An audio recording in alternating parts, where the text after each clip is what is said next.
இன்றைக்கி நம்ம பார்க்க போகிறது தீபாவளி ஸ்பெஷலில் லட்டு தான். பூந்தி லட்டு எப்படி செய்கிறதுன்னு பார்க்க போகிறோம். எல்லாருக்கும் ஆல் டைம் ஃபேவரேட்டாக இருக்கிறது இந்த லட்டு. இந்த லட்டோட ரெசிப்பியை நான் டீட்டெயில்டாக உங்களுக்கு ஷேர் பண்ணுறேன். கடைசி வரைக்கும் மிஸ் பண்ணாமல் பாருங்கள். அப்போ தான் நான் சொல்லக்கூடிய ஒரு சின்ன சின்ன டிப்ஸும் உங்களுக்கு இந்த லட்டை பர்ஃபெக்டாக செய்கிறதுக்கு உதவியாக இருக்கும். வாங்க வீடியோக்குள்ளே போகலாம். வெல்கம் டு சிபி சமையல். நம்ம பூந்தி லட்டு ரெடி பண்ணுறதுக்கு ஃபஸ்ட்டு ஸ்டெப்பாக நல்லா அகலமான வெயிட்டான கடாயில் எண்ணெய் வச்சுக்கோங்க. எண்ணெய் நிறைய நேரம் சூடு தாங்கணும். அதனால தான் கொஞ்சம் நல்லா ஹெவி பாட்டமாக இருக்கிற கடாயாக எடுத்துக்கோங்க. நீங்கள் எண்ணெய் இது சூடாகிறதுக்காட்டியும் நம்ம மாவை ரெடி பண்ணிடலாம். இது இருக்கட்டும் அப்படியே. இப்போ நம்ம பூந்தி லட்டுக்கு கடலை மாவை கரைக்க போகிறோம். நான் அதுக்கு இந்த டம்ளரில் 4 டம்ளர் கடலை மாவு எடுத்திருக்கேன். நம்ம இந்த கடலை மாவு எப்போ கடலை மாவாக இருந்தாலும் சரி, இல்லாட்டி நம்ம மிஷினில் கொடுத்து அரைச்ச கடலை மாவாக இருந்தாலும் நம்ம சலிச்சிட்டு தான் எடுத்துக்கணும்.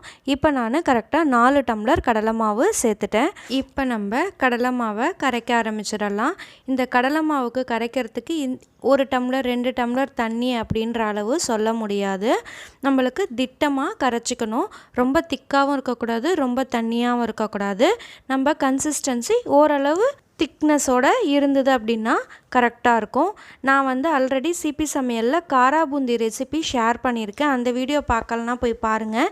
அந்த வீடியோவில் நான் சொல்லியிருப்பேன், இந்த காரா பூந்தியில் மாவில் அரிசி மாவு சேர்த்துருப்போம். ஏன்னா காரா பூந்தி நல்லா கிறிஸ்பினஸோடு நம்மளுக்கு இருக்கணும்.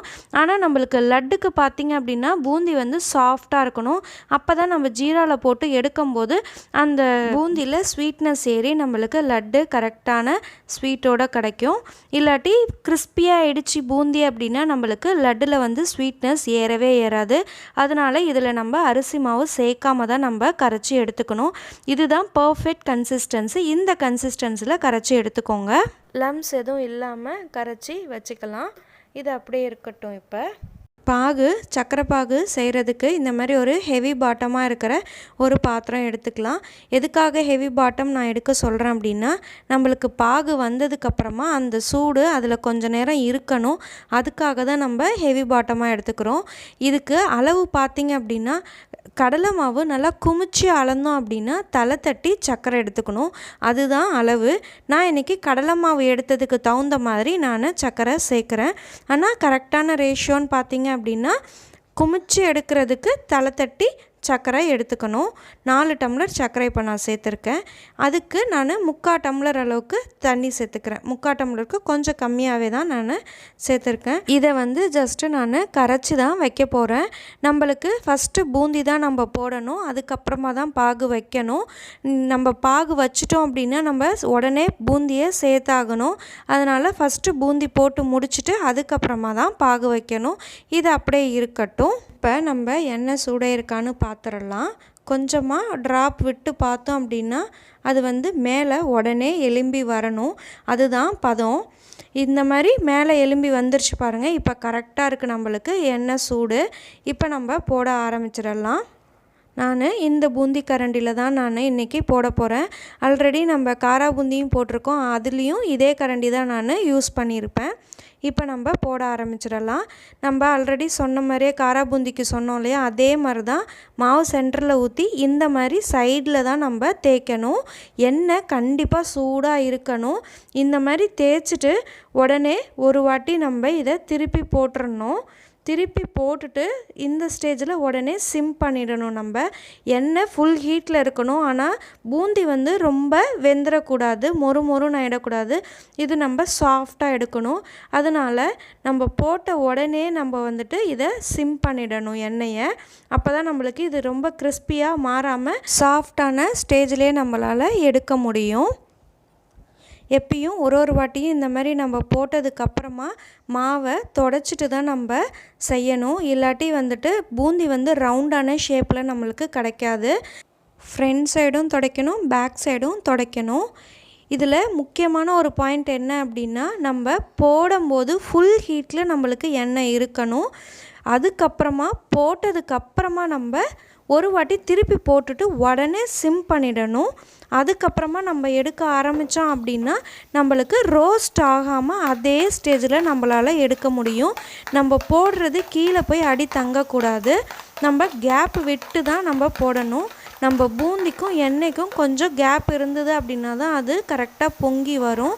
நம்ம ரொம்ப அடைச்ச மாதிரி போட்டுட்டோம் அப்படின்னா ஒன்றுக்கு ஒன்று நம்மளுக்கு ஒட்டிடும்.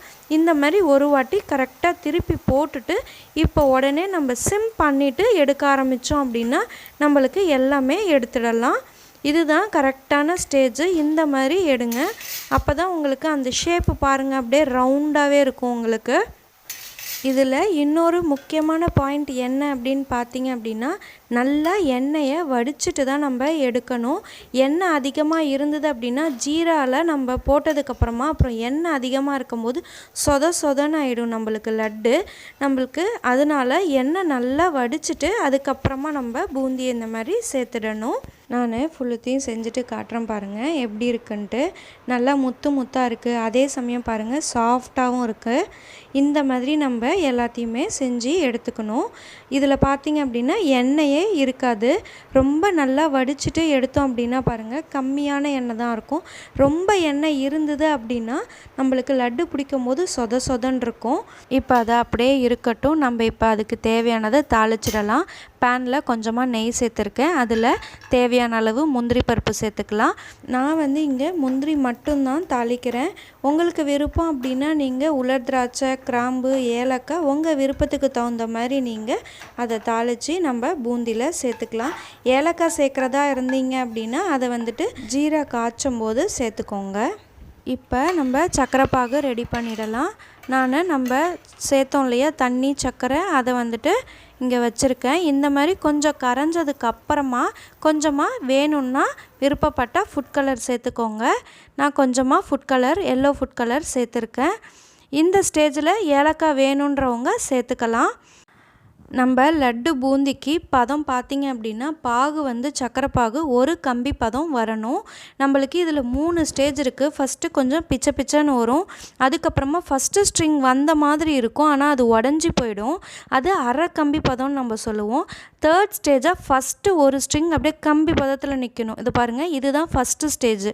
பிச்சைன்னு இருக்குது பாருங்கள், இதுதான் ஃபஸ்ட்டு ஸ்டேஜு. பிச்சைப்பு தன்மை தான் நம்மளுக்கு இது. இதுக்கப்புறமா அரை கம்பி பதம்னு வரும். ஸ்ட்ரிங்கு மாதிரி இருக்கும், ஆனால் அந்த ஸ்ட்ரிங் நிற்காது, அது உடஞ்சி போயிடும். அதுவும் கிடையாது. ஃபுல் ஸ்ட்ரிங் நம்ம தொட்டோம் அப்படின்னா கரெக்டாக அந்த ஸ்ட்ரிங் நிற்கணும். அதுதான் கரெக்டான பதம். அந்த பதத்துக்கு வரும்போது நம்ம பூந்தி உடனே சேர்த்தோம் அப்படின்னா நம்மளுக்கு கரெக்டாக பூத்தும் நம்மளுக்கு வரும் லட்டு. இல்லாட்டி நம்ம அந்த ஸ்டேஜில் முன்னாடி ஸ்டேஜ்லேயே சேர்த்துட்டோம் அப்படின்னா நம்மளுக்கு கொஞ்சம் கொலன்னு இருக்கிற மாதிரி எண்ணெயோடு நம்ம பிடிச்ச மாதிரியான ஒரு கன்சிஸ்டன்சி நம்மளுக்கு லட்டுக்கு இருக்கும். நல்லா பூத்து அது கரெக்டாக வந்தது அப்படின்னா தான் நம்மளுக்கு பர்ஃபெக்டான லட்டாக கிடைக்கும். இது பாருங்கள் செகண்ட் ஸ்டேஜு அரை கம்பி பதம். நம்ம எடுத்தோம் அப்படின்னா அது ஸ்ட்ரிங் வர்ற மாதிரி இருக்கும், பட் ஆனால் அது உடஞ்சி போயிடும். பாருங்கள் இது தேர்ட் ஸ்டேஜு ஒரு கம்பி பதம் வரப்போகுது. இது நான் கரெக்டாக பார்த்துக்கோங்க. இதுதான் ஸ்டேஜு. இந்த மாதிரி நம்ம தொட்டோம் அப்படின்னா அது கரெக்டாக நிற்கணும். இந்த மாதிரி நின்னதுக்கு அப்புறமா நம்ம உடனே ஸ்டவ்வை ஆஃப் பண்ணிவிட்டு நம்ம இதை இறக்கி வச்சிடணும். இறக்கி வச்சுட்டு உடனே நம்ம பூந்தி போட ஆரம்பிச்சிடணும். எடுத்து வச்சுருக்கிற எல்லா பூந்தியும் இதில் சேர்த்துடணும். பூந்தி சேர்த்த உடனே கைவிடாமல் நல்லா கலந்து விடணும். நம்ம கரெக்டான ஒரு கம்பி பதத்தில் எடுத்திருக்கோம். அதனால் நல்லாவே அந்த ஜீரா ஃபுல்லுமே நம்ம பூந்தி இழுத்து கரெக்டாக நல்லா இறுகி கரெக்டான கன்சிஸ்டன்சியில் நம்மளுக்கு வந்துடும். பாருங்கள் எந்த அளவுக்கு இப்போயே இறுக ஆரம்பிச்சிருச்சு அப்படின்ட்டு. இந்த மாதிரி ஒரு 5 நிமிஷம் நல்லா கலந்து விடுங்க. நம்மளது பூந்தி ஆல்ரெடி சாஃப்டாக தான் இருக்குது, அதனால் நல்லா மசிஞ்சு ஒன்றோட ஒன்றா கலந்து கரெக்டான ஸ்டேஜில் நம்மளுக்கு வந்துடும். இதை பாருங்கள் ஒரு 5 நிமிஷத்துக்கு கழித்து எப்படி இருக்குன்ட்டு நான் 5 நிமிஷமாக கலந்துட்ருக்கேன். இப்போ பாருங்கள் எந்த அளவுக்கு நம்மளுக்கு நல்லா இறுகி வந்துருச்சு. ஆக்சுவலாக அந்த கம்பி பதம் தான் நம்மளுக்கு இதில் முக்கியமான பாயிண்ட்டு. இந்த மாதிரி நல்லா வந்ததுக்கப்புறமா இப்போ நம்ம லட்டு பிடிக்க ஆரம்பிச்சிடலாம். இது நம்மளுக்கு வரலை அப்படின்னா தான் நம்மளுக்கு கம்பி பதத்தில் தப்பு இருக்குது அப்படின்ட்டு அர்த்தம். பாருங்கள் எந்த அளவுக்கு நம்மளுக்கு நல்லா லட்டு பூத்து வந்துருச்சு, ஜீரா எல்லாமே இழுத்துருச்சு. இப்போ நம்ம லட்டு பிடிக்க ஆரம்பிச்சிடலாம். இதை இப்படியே நம்ம கொடுத்தோம் அப்படின்னா நம்ம இனிப்பு பூந்தின்னு சொல்லுவோம் இல்லையா, அந்த டேஸ்ட்டில் இருக்கும். நம்ம இதை இப்படியே வேணாலும் சர்வ் பண்ணோம்னா அது இனிப்பு பூந்தி ஆகிடும். இதை நம்ம இப்போ பிடிச்சோம் அப்படின்னா லட்டு பூந்தி லட்டு ஆகிடும். அவ்வளோதான். சாரி ஃப்ரெண்ட்ஸ், வீடியோ கொஞ்சம் லென்த் ஆகிடுச்சு. உங்ககிட்ட டீட்டெயில்டாக ஷேர் பண்ணணும் அப்படின்னால கொஞ்சம் நான் டீட்டெயில்டாக சொல்லிட்டேன். இந்த லட்டோட ரெசிபி உங்களுக்கெலாம் பிடிச்சிருந்தது அப்படின்னா மறக்காமல் இந்த வீடியோக்கு ஒரு லைக் கொடுங்க. உங்கள் ஃப்ரெண்ட்ஸ் அண்ட் ரிலேட்டிவ்ஸோட ஷேர் பண்ணிக்கோங்க. மறக்காமல் சப்ஸ்கிரைப் பண்ணுங்கள். தேங்க்ஸ் ஃபார் வாட்சிங்.